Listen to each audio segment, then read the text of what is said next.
Le 22 juin dernier, la société OceanGate a annoncé la mort des 5 membres d'équipage du sous-marin Titan.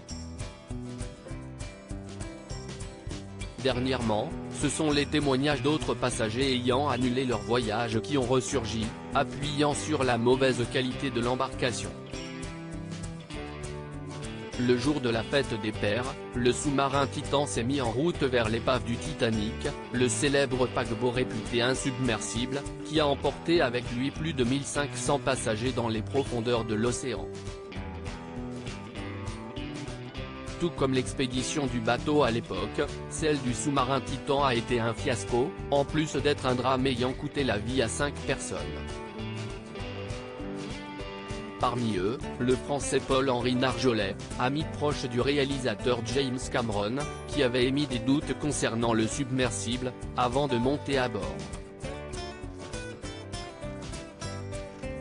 Depuis l'annonce de la mort des passagers, le 22 juin dernier, de nombreuses réactions se font entendre, comme celle d'Hélène, la femme d'Omar Sy, ou bien celle de Barack Obama qui a poussé un violent coup de gueule concernant cette affaire.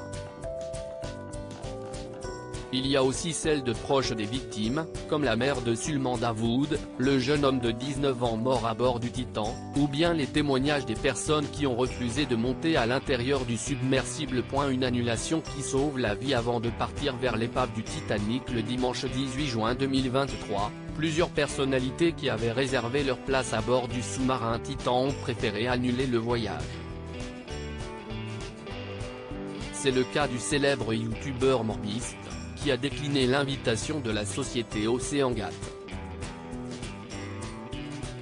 Le plongeur britannique Chris Brown a aussi refusé de monter dans le submersible en voyant que des plots d'échauffade servaient à lester le sous-marin.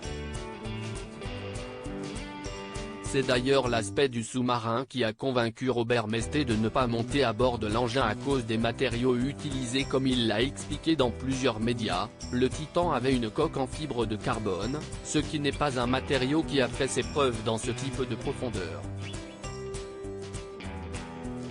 Pour l'avocat, David Concannon, c'est une réunion de dernière minute qui lui a permis d'éviter le drame.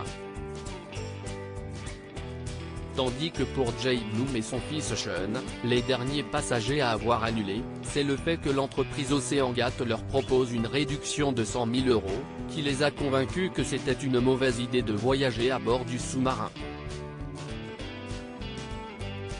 Une intuition qui leur a sauvé la vie.